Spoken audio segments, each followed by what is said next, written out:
Good morning, good afternoon, wherever you may be. Thank you so much for choosing to make chemistry part of your day. And much like Lord of the Rings and Star Wars, we have a naming trilogy.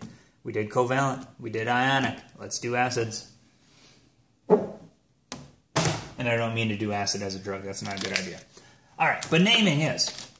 Okay, so let's just start with, how do I know an acid when I see one? Starts with the letter H. It's Chem 101, we're keeping it simple. Starts with an H, that's an acid. If you know that, we're good to go. We're also going to start with one I hope you might even know the name of already. HCl is hydrochloric acid. It's probably the most famous of the acids.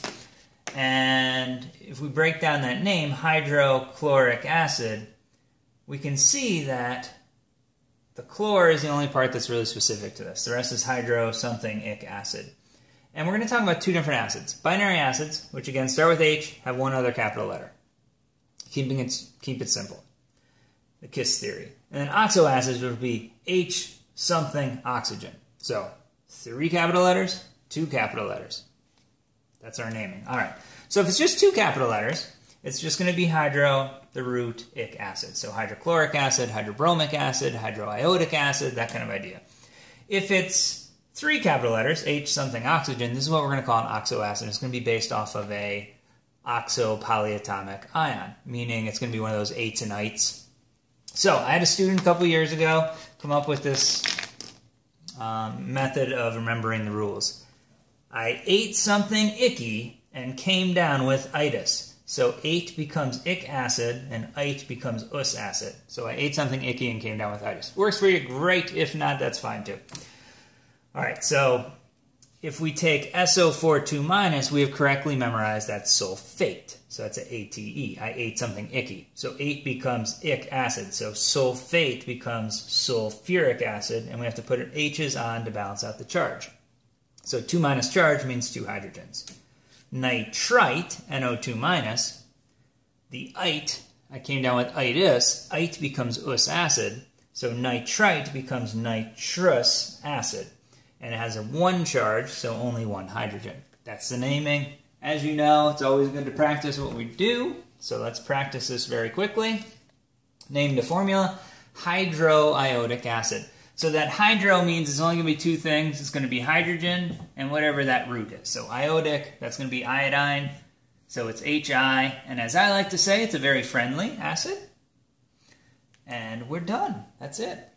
Carbonic acid. So ic acid. I ate something icky. So that's going to be carbonate, which I have correctly memorized is CO3 2-.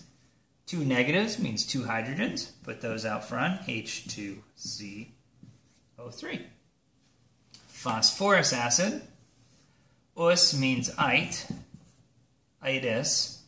So that's going to be phosphite. I've correctly memorized that's PO3 3-.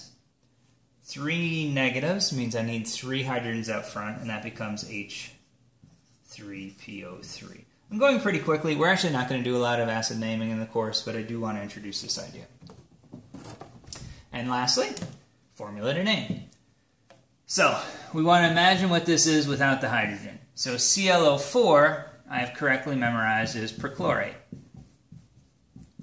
So that ATE becomes ic acid. So this just becomes perchloric acid. This is just bromide. It's 2 things. So this is the one where we got to do the hydro. Hydrobromic acid.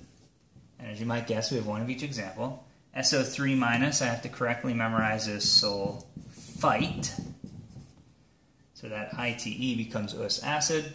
So this becomes sulfurous. And I might have spelled that wrong. Spelling is not my strong suit. Sulfurous acid. Thank you so much. Have a wonderful day. And we're done with naming for a good bit now.